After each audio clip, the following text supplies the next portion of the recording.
Again, thank you. This is Lisa Weber, and thanks so much for having us today. I wanted to touch on just a few of the changes that we've made and our operational adjustments since COVID-19 started in the middle of March.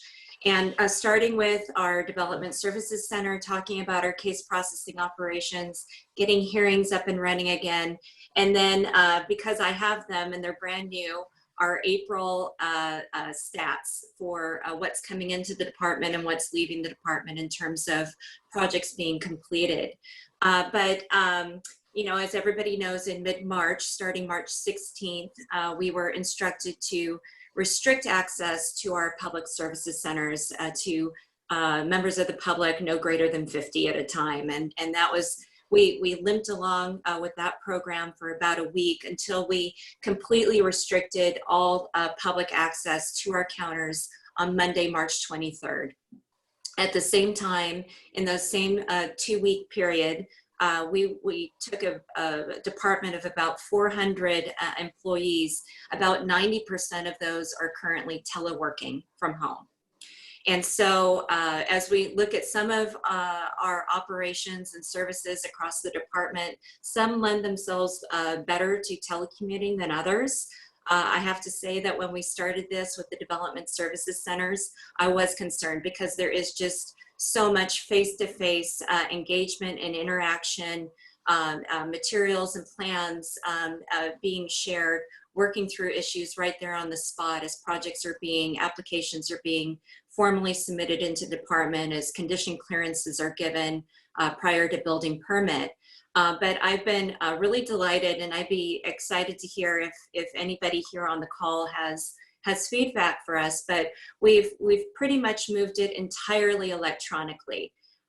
We implemented a physical drop box system in the lobbies of our 3 development services centers, and that's of course at Fig Plaza, in our facility in Van Nuys, Marvin Browdy building, and then in our West Los Angeles office. I think everybody in the industry got very excited when they heard Dropbox, except when they realized it was actually a cardboard Dropbox to actually physically leave plans in the lobby. So those plans do sit for about 24 hours per safety rules before they're handled and processed by the staff. But we do have a skeleton crew of staff within the buildings and staff that are working remotely from their computers.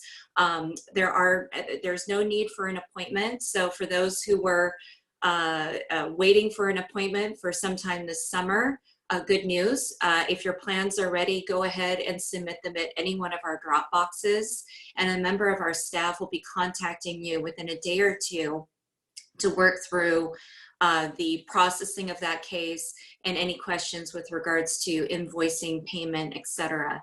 And so we have a number of services already offered through our development services centers. The pre-application reviews that we do for SB 330, the pre-application reviews that we do in our housing services unit with the priority housing program for affordable units, wireless, home sharing. So a lot of that really has transitioned very well into this virtual environment. And so far, there's been really no break in services. We've been successful in conducting case management meetings that are requested and working with our counterparts with the other departments that staff the DSC as well.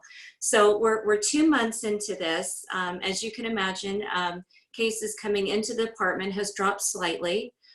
We had a record number of cases come into the department in the month of March, believe it or not. It totaled about 700 applications for discretionary cases, ministerial clearances, environmental reviews, etc. That's dropped to about 150 cases or so less through the month of April. So we are seeing a slight decline, but we continue to be very busy at our DSCs. So hopefully you've experienced no real break in service there.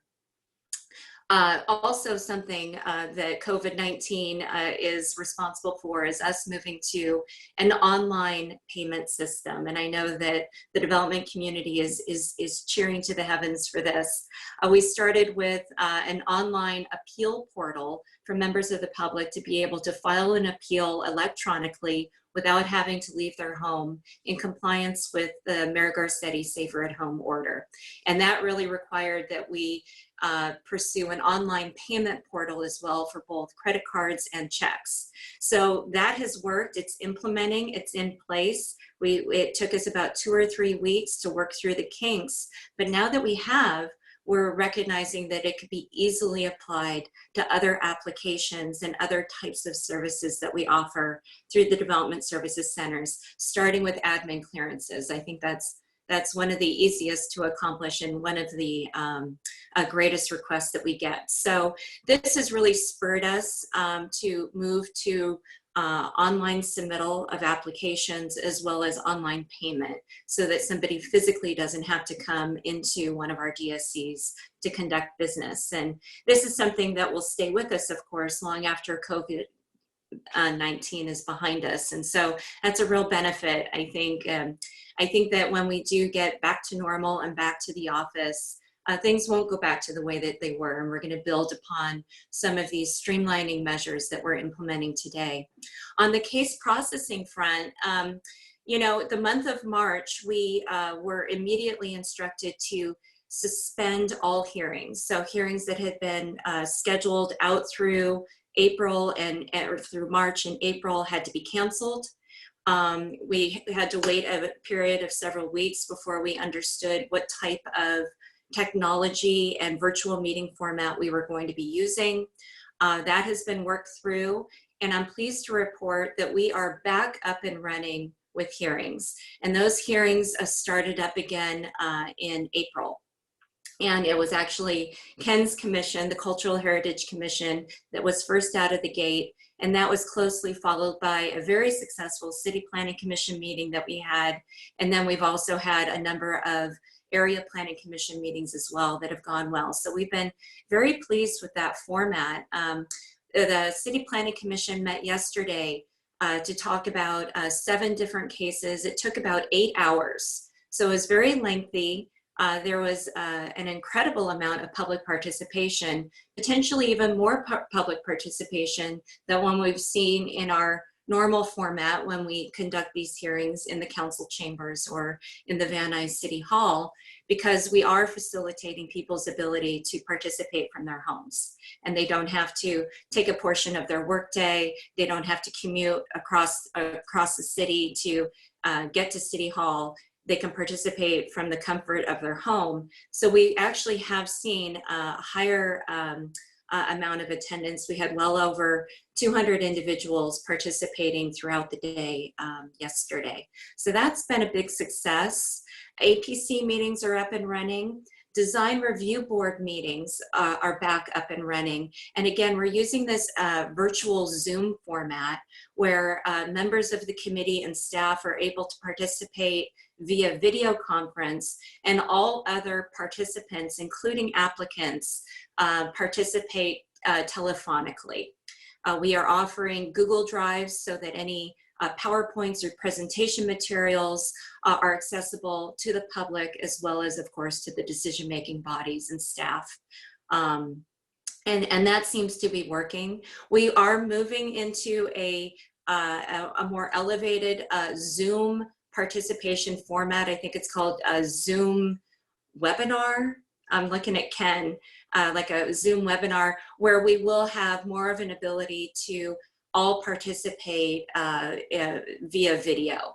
And so I think that will help improve the participation among the applicants and as well as opponents and other members of the public and interested parties as well.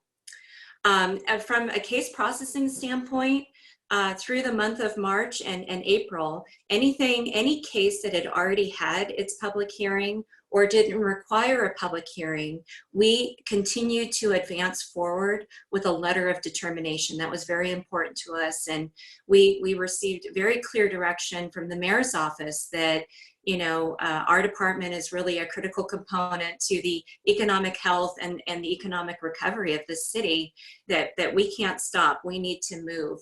And so I wanted to assure this group that that has been the direction across the entire Bureau. And we've been very successful. I have a few stats to share with you.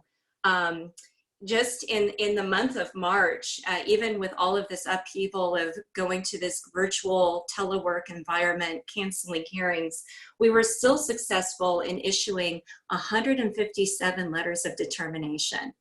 And that's for all of the discretionary work, 157. And that's really on par with what we've seen in the months prior to COVID-19. Our April numbers are still very strong. 132 letters of determination got out the door in the month of April. And we had a total of 18 hearings in April. Our May numbers are going to be much stronger, only because we are back up and running with a strong hearing schedule. So our design review boards are meeting again.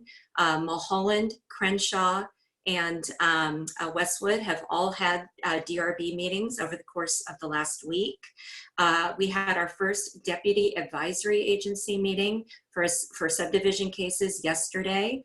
And that requires, of course, the participation not just of city planning, but other city family departments, building and safety, Bureau of Engineering, DOT, and such.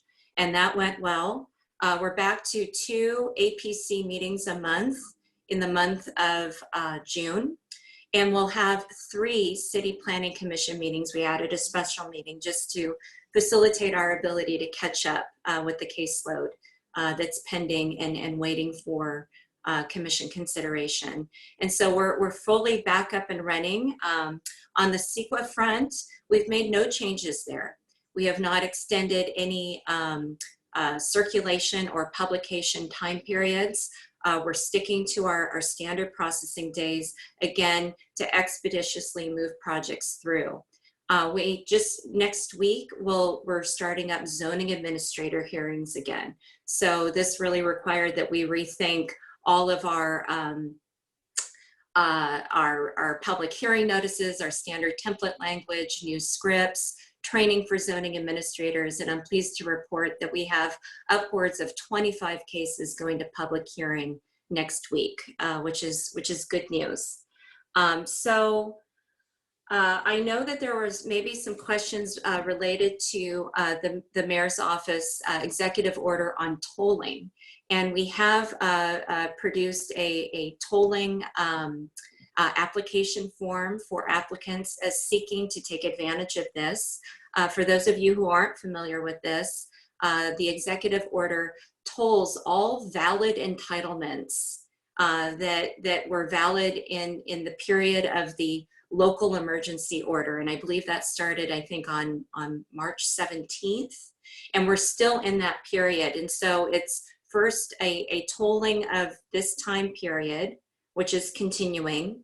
And then in addition to that, it would be 6 additional months placed onto the back end of your termination date, your end date.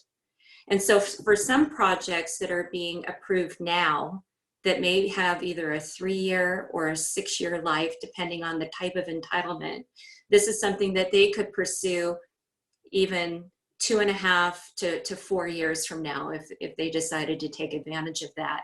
And in addition, for any project that was approved 3 years ago, 6 years ago, that's getting close to its termination period, they can also choose to take advantage of it as long as their entitlement was valid during this period of time. But overall, on the housing front, we continue to have very strong numbers. The transit-oriented communities program remains very strong. In the month of March, 3,400 residential units were approved, and 680 of those were covenanted for affordable units. And that was a very strong number, stronger when compared to the average of this month from other fiscal years.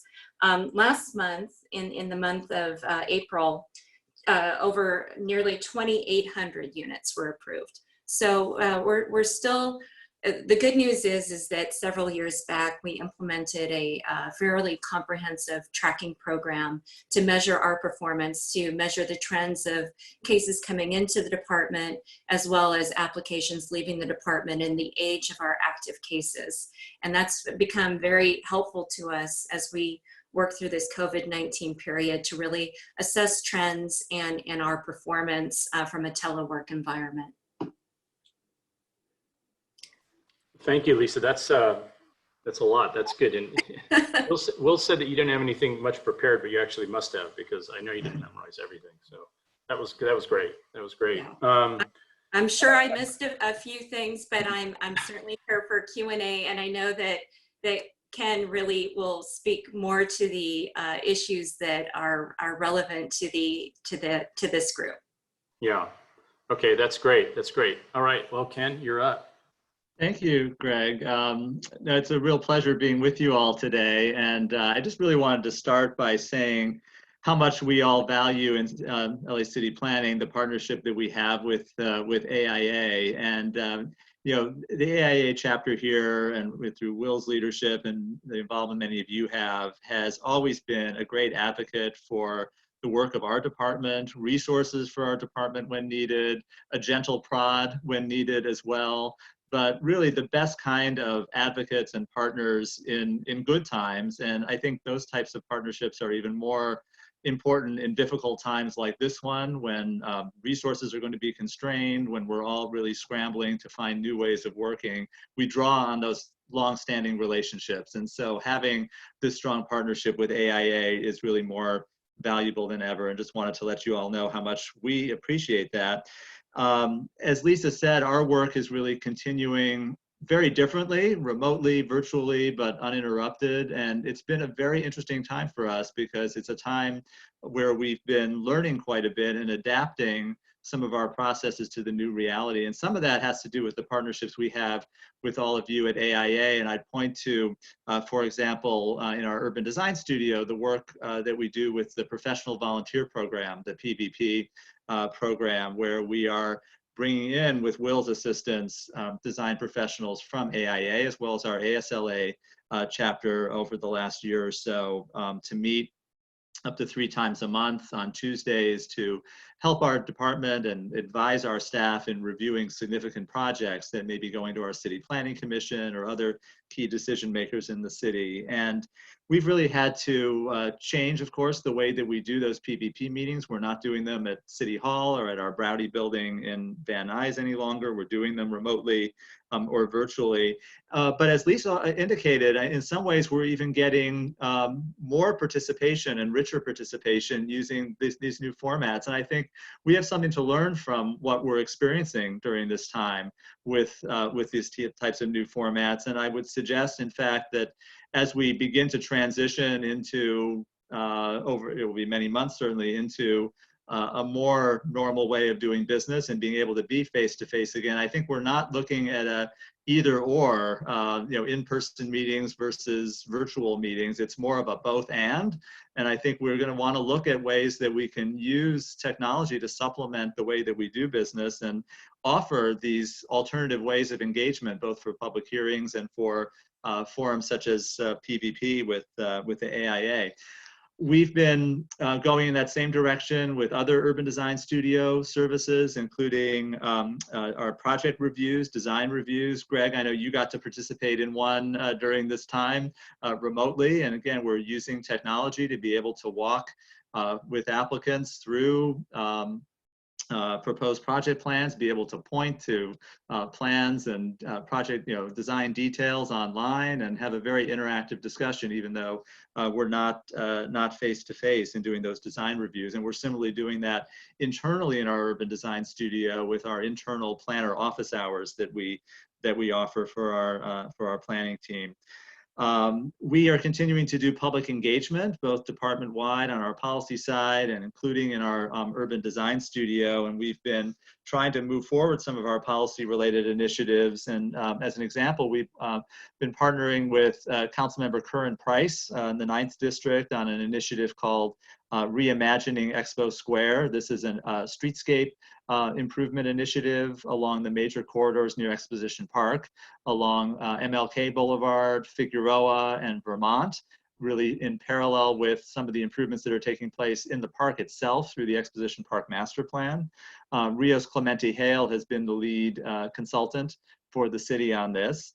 And I see Holly Harper from our Urban Design Studio team is with us in the meeting today as well. And Holly's been the lead on that and did a great job yesterday leading a virtual public workshop on, instead of, we were supposed to do a traditional public workshop in person this spring with the council office. Instead, we took it to LA City View Channel 35, the city's cable channel, as well as Facebook Live, all linked to online content. We have a story map and interactive survey that's bilingual online on our website, where people could provide their input on an array of design interventions and streetscape alternatives for those major corridors. And we're usually lucky to get maybe 100 or 200. If we get 100 or 200 people at a traditional public meeting, we feel like that's a great turnout. And I checked this morning, as of just before this meeting, we had over 750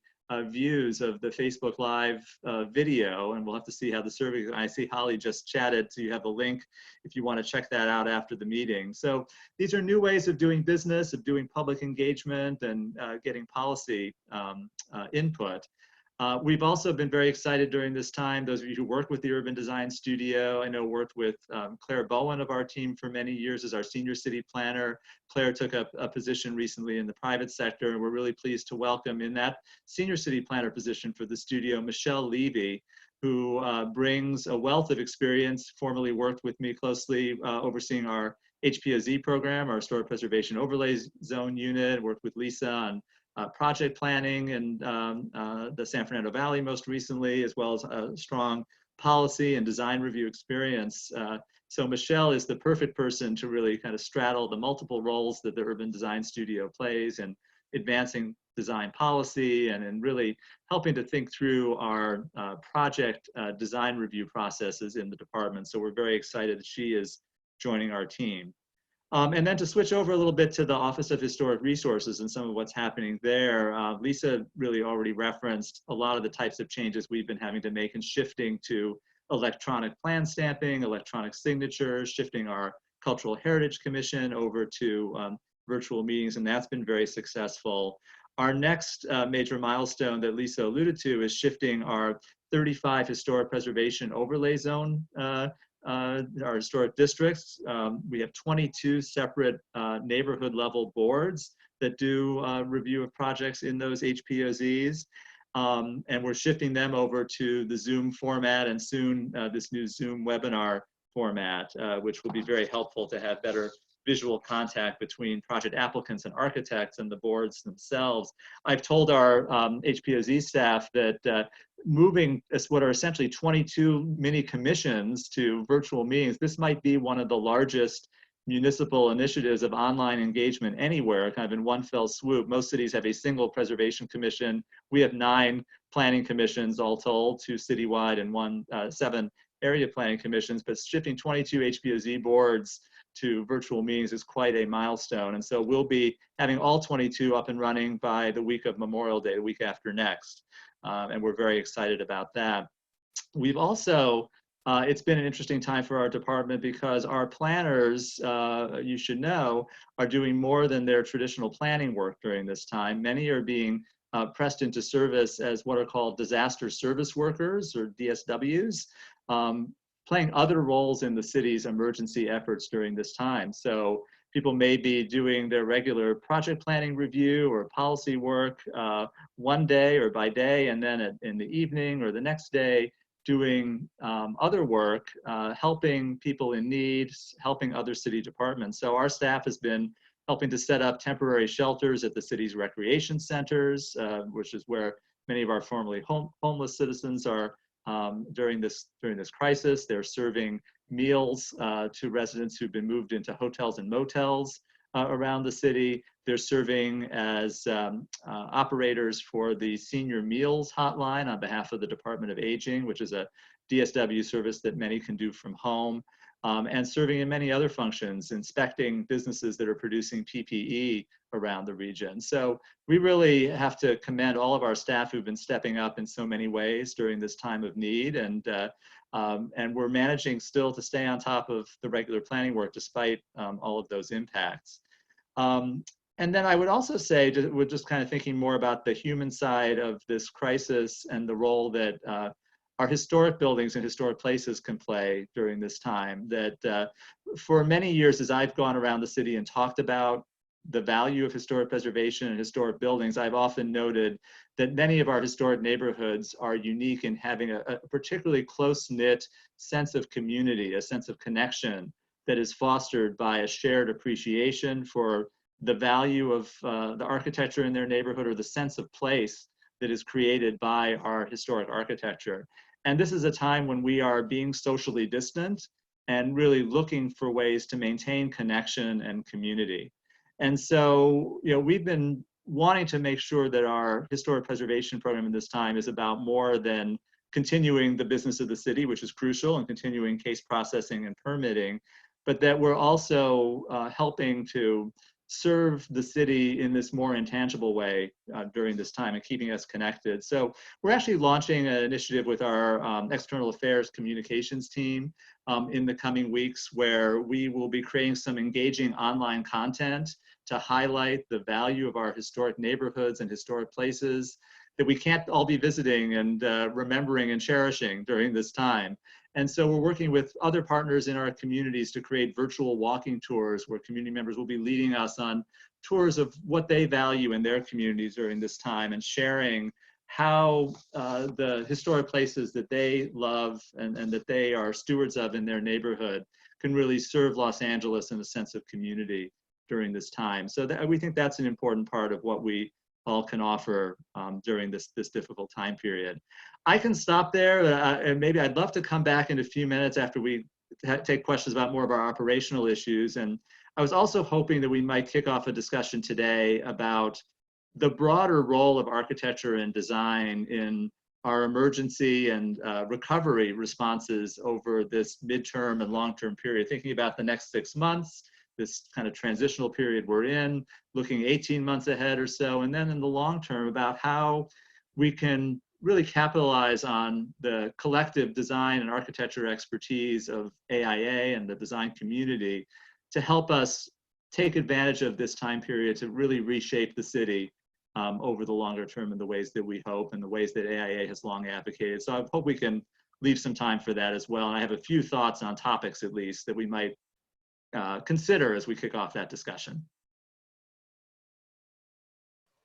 I just had to unmute there. Thank you, Ken. Yeah, I mean, I'm fairly open as to how folks on this call want this to run, because I want to make sure everybody has a chance to ask a question or at least pose something. But I wanted to just follow up one thing with you, Ken, as it relates to design and our city. Recently the city released, the citywide design guidelines, right, about kind of urban spaces and development and architecture in a sense, and how it's formed. How well do you think it is suited, I guess, to receive adjustment, or how well do you think it's built to accommodate some of the things we're learning out of this crisis as it relates to spacing for pedestrians, on-site furnishings for folks along the street, tree canopies to help perhaps, kind of entice, cleaner air and things like that. I mean, I guess that's the question, because it just came out, well, not just, but recently. And, now we're learning some new things, talk about that a little bit, or your thoughts. No, it's a great question. Thanks, Greg. Yes, so for those of you who aren't familiar, we did revamp our citywide design guidelines, created a new set of citywide guidelines that were adopted and went into effect with adoption by our City Planning Commission last fall. So just before this crisis. And we really restructured our approach to design review in the city and our design expectations around what we call 3 design approaches, which were pedestrian first design, putting pedestrians, as it says, first and front and center.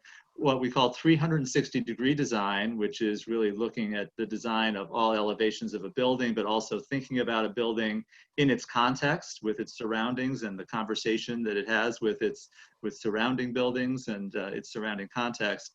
And then climate adapted design, looking at both the climate impact of our built environment, as well as really taking advantage of the uniqueness of our Mediterranean influenced climate in Southern California.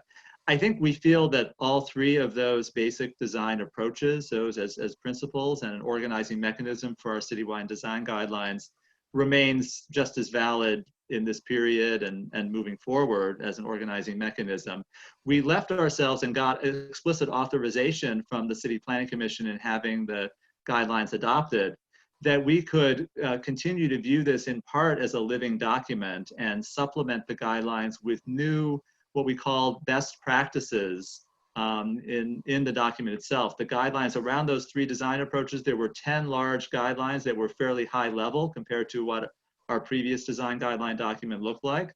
But the Planning Commission authorized us to continue to add, change, supplement the best practices, the illustrative principles that we have in the guidelines, as well as photos or other examples that are provided as our experience continues to evolve. And I think that's something we can look at this time. We also, and something I wanted to touch on today, I think there's a lot of opportunity, and the citywide guidelines do touch on this to some degree, really looking at the intersection of planning and design and public health. We did, about 5 years ago now, a plan for a healthy Los Angeles, one of the first, I think we were the first really large city in the US to embed a health and wellness element in their comprehensive plan, in our general plan in Los Angeles.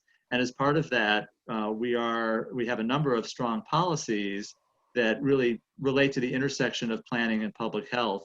And that's very much embedded in the approach that we took in the citywide design guidelines. I think what we may want to look at is supplementing some of the examples in the guidelines and drawing upon some of the policies in our plan for a healthy Los Angeles and tailoring it to some of the new realities that we have with this current public health crisis and looking forward. Great. Sorry, I'd like to open it up maybe just for some questions. I have some other questions, but they can wait. I want others to sort of have an opportunity here. Thank you. Greg, I have a question to Lisa from Christina Sarkis, and it's really about if the trending data is available. Well, yes, I think some of that information we're already posting on our website. We're doing weekly updates. I know that our external affairs team is sending out stats actually by the week, with comparisons to how this compares with maybe this week in the prior fiscal year. And so I think that as we maybe get like another month or 2 under our belts, we'll maybe look to do some type of report that really kind of looks at the Bureau's response overall to COVID-19 and the kind of impact that we were able to make during this period of time.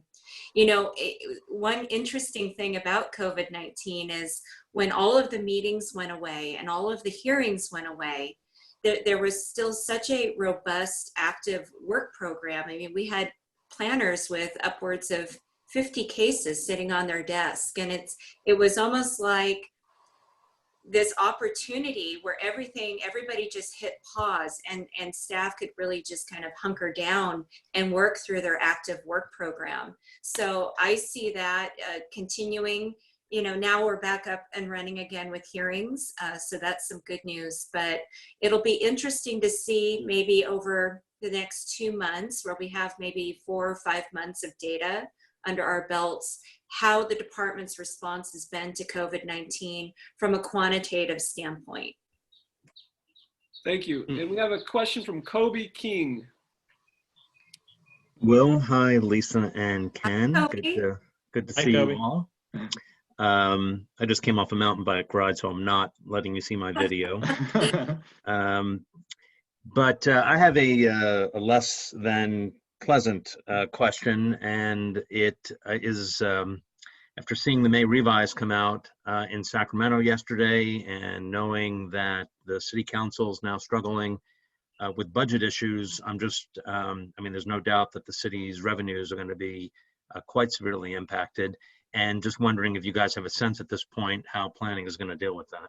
Yeah, I can speak to that a little bit, and whatever I miss, please Ken jump in. Yeah, well, I think everybody's aware that in the next fiscal year, the 2021 fiscal year, there will be a citywide furlough program. And what that means is 26 work days will go, 26 days through the fiscal year will go unpaid for staff. And that will help. It's basically one day per pay period. And so we are in the process now of developing a department-wide furlough plan that would look predominantly to play off of the RDO, or the regular day off. A number of our employees are already on a 980 schedule. And so we would look to maybe switch out that regular day off with the furlough day, and then maybe reduce the 9-hour workday down to an 8-hour workday. But I do want to stress that our department is committed to there being no interruption or disruption in all of our outward customer services. We fully expect to keep all of the development services centers, planning counters, and specialized services open during regular business hours as they are today. And so we're hoping that the public-facing aspects of our department will be unchanged. In addition to that, we're looking to restrict overtime use. And that's a little tricky just because we do have so many meetings that do take place after regular work hours or on the weekend, for example. And so we're working through a plan on that. But a lot of this too, for our department in particular, will depend on the revenue that comes in through our development services centers, and the application and the fees that we receive over the course of the next year. And so that's something that we'll be monitoring and tracking very closely.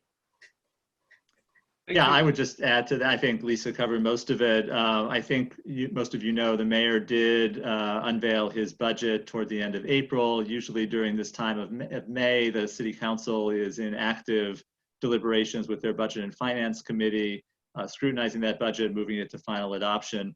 I think this year the committee is meeting, but I think there's a sense that this budget is kind of a placeholder, if you will, and will need to be revisited, just as the governor's May revise is doing right now in Sacramento, and that there will be some revisiting of the budget as we get a clearer sense of how severe the fiscal scenario is. There's a few different scenarios that our fiscal advisors have put forward. But I think there's a sense that the budget will need to be revisited at some point mid-year, and that there could be additional impacts. But as Lisa said, planning does have its own revenue streams, at least on the project planning side, in terms of fee revenues that are distinct from reliance on the general fund. But those are likely to be impacted as we go through the year as well. But we don't know how severely. In terms of our continuity of operations, we're also going to be flexible. And if we do need to devote more resources to our case processing operations due to reduced staffing capacity as a result of the furloughs or other variables related to telecommuting or teleworking, or the continued issues that our employees are grappling with regards to childcare and school schedules, we're willing to do that as well, again, to maintain our case processing timelines. Thank you. Good luck. So I'm just waiting for others to you can use the raise your hand feature if you have a question. And while we're waiting for that, I just want to say congratulations. I see that you won 6 awards, and that was in your press release today. So that's exciting. 6 from the APA and from Southern California Association of Governments. So congratulations. Thank you, Will. And actually one of those was for the citywide design guidelines, and we appreciated the support letter from AIA on behalf of that award. So thank you. So looks like Greg has a question again, and others are encouraged to ask as many questions as you can.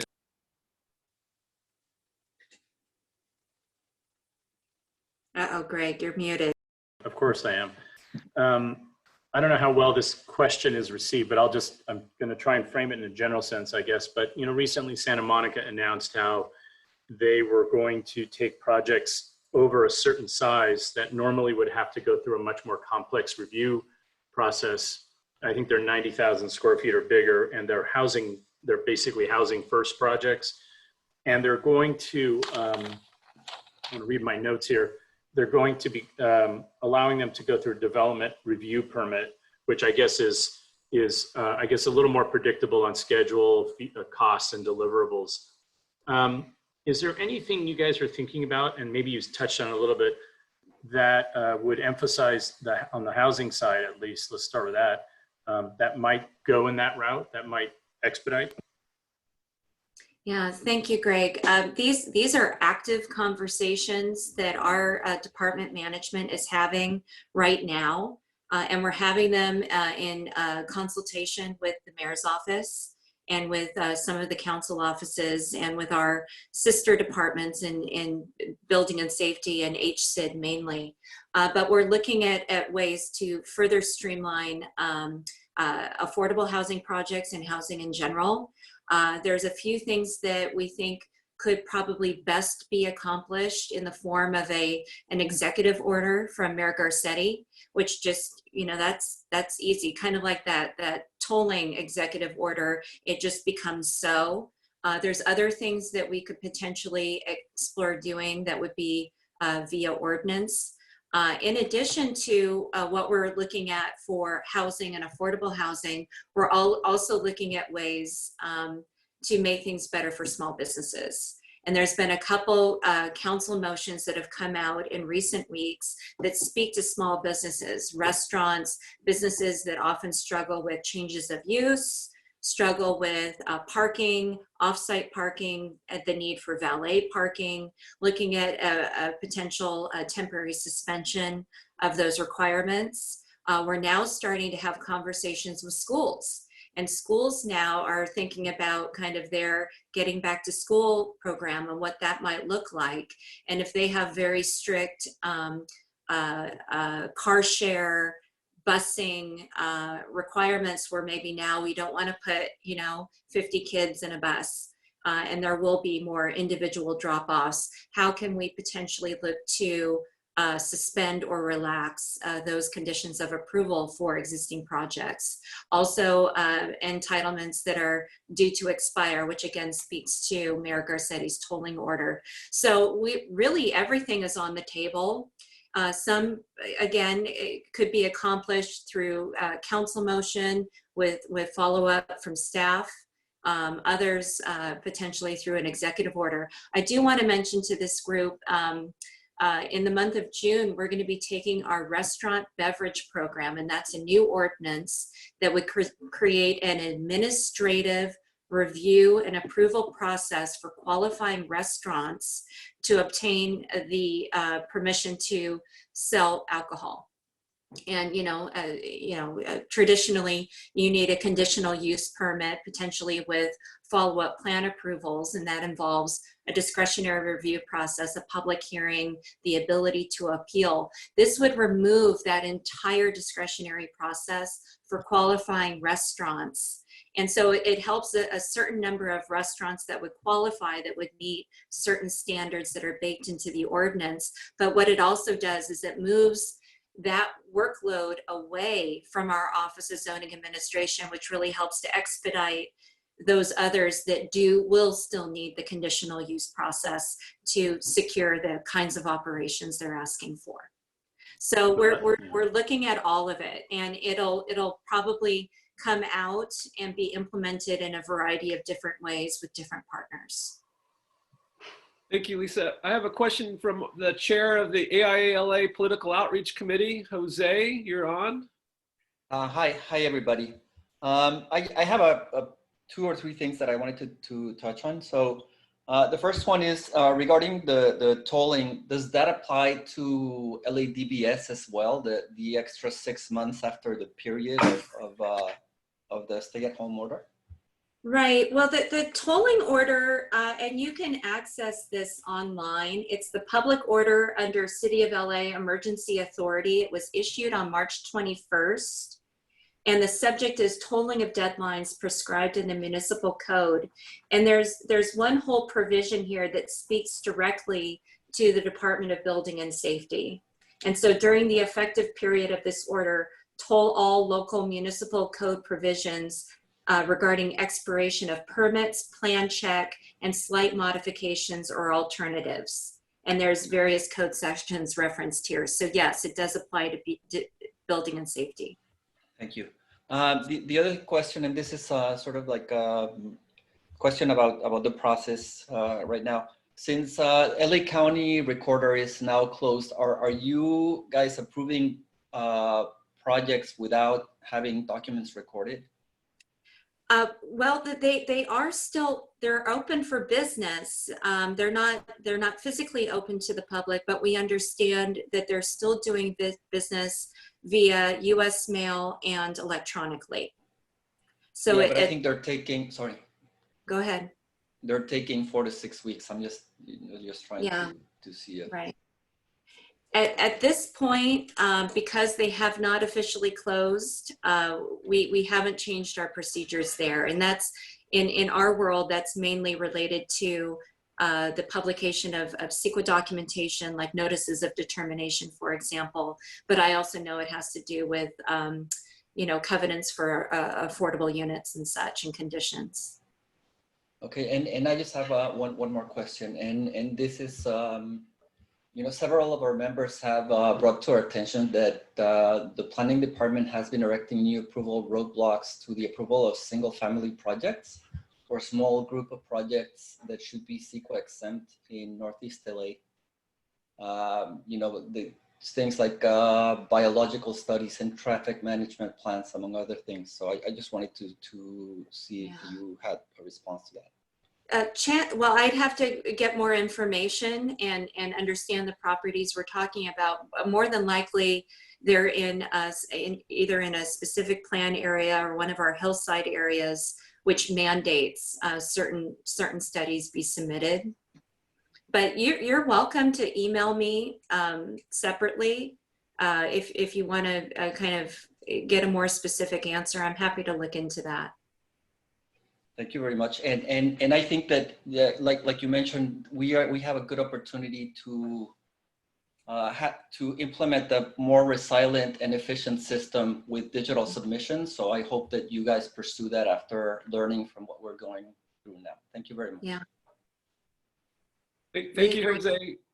We have about 10 minutes left, so I'm inviting everyone to share their last remaining questions before we wrap up for the day.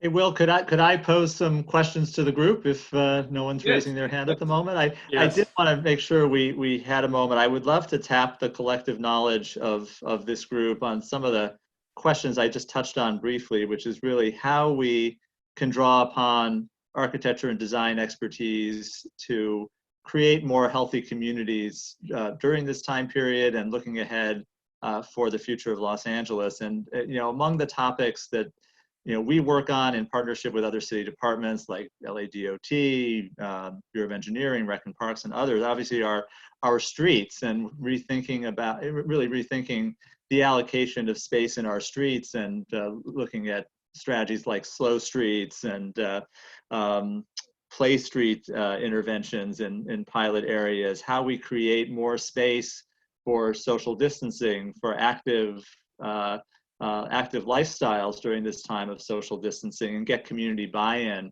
during this time for those types of interventions in a healthy way. Obviously, bicycle infrastructure as well in public space, sidewalks, and some of our sidewalk requirements in subdivisions, as well as open space and the value of open space during this time. It's a difficult issue because at times we have among our incentives waiving open space requirements in certain situations, but how we create more usable open space in individual projects and in communities. Whether it's more usable balconies, usable rooftop space, or common open space in some of our communities, as well as some of the questions I touched on briefly about healthy building design during this time, kind of moving beyond some of what we might have thought about before. Some of our policies in our Plan for Healthy Los Angeles spoke to some of this, and our citywide design guidelines, having active staircases to promote more vigorous physical activity, but how we think about office space, ventilation, and specialized interior spaces, the issues we've been having with our nursing homes and the tragedies in our nursing homes, and how we think about standards moving forward in terms of architecture and design and interior design. All of these, I think, are questions that AIA and the broader design community really could have some significant input. The Urban Design Studio is just one place where this work is happening, but we are often a point of intersection with other city departments on these questions. So I wanted to tap your collective knowledge while we have this opportunity to see what you're all thinking. Well, I'll speak, and I'm sure Will or Carlo can kind of add to this, but one of the things that we are talking about is how architects can support the efforts of the city. We've actually started to draft up a letter about our position on this and everything, and how we'd like to maybe offer our help. The one thing that the board is comprised of, and our subcommittees, are these groups that are sort of specialists in each of these categories you referred to, like urban design, healthcare, architectural interiors, all of these items, sustainability, obviously. But it would be interesting if, and maybe we could do it on an offline, smaller group conversation here, Ken, anytime, is maybe we make a list and we try to maybe look and reach out to our task forces to kind of maybe have a position on these and act as your kind of sounding board. Really, I would love more than anything else for the architects on this call and our group to be kind of at one of the primary seats in the conversation, like you just probably suggested. Advocacy Day in October is a really important thing to us. It would be great if we could shoot for having something tangible for that time that you and Lisa can present, or we can present together. So I can tell you right now that I think our membership is anxious to help out and be a voice, or at least have a fingerprint on all these things. So I don't know if Carlo, you want to add anything to that? Well, no, not much to what you just said, but clearly we're very, very interested in supporting this effort, and we're planning already a series of conversations, both internally and with the community, to kind of stimulate basically ideas with regards to how we're going to build our environment, and a healthy and safe environment for everybody. And I think that architects have a great opportunity to lead the conversation, as A, they are problem solvers, and B, they're trained to do just so. So we're going to create a series of 5 to begin with, and I think that Will can confirm that. And also we're going to create, we're going to stimulate conversation internally to our board of directors with the support of our committees. And maybe we can come up with like a very short white pages, a little booklet that we can discuss with you and see how we can just like be in agreement with how to move forward. That sounds great. Thank you. Sure. So we'll reach out and try and do schedule a follow-up conversation to this with you, Ken, and Lisa, if you want to. Yeah, definitely. I'll be in touch, Ken, because we have a lot to share with regards to what you're asking. I have one more question from Isabel DeVivier. Hi, thank you for the presentation today. I'm on a CFAC's Community Forest Advisory Committee for CD11. And I think one thing that we could use help from the Urban Design Studio and the AIA is encouraging the city to pull together a more comprehensive tree species selection.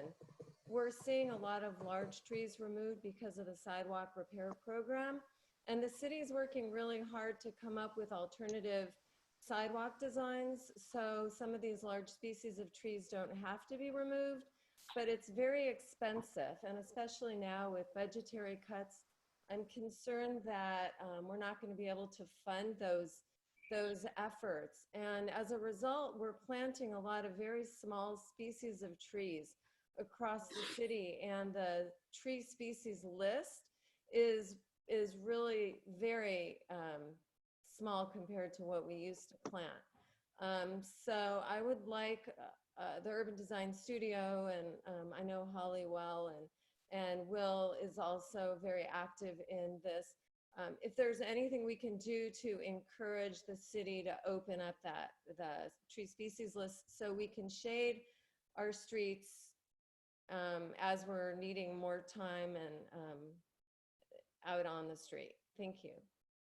No, thank you. That's a great suggestion. I'm glad Holly is in the meeting to hear that. Holly has a lot of expertise in this area and has been working very closely with our urban forestry staff. I don't know if she has anything to add, but I think that's something we can certainly follow up on.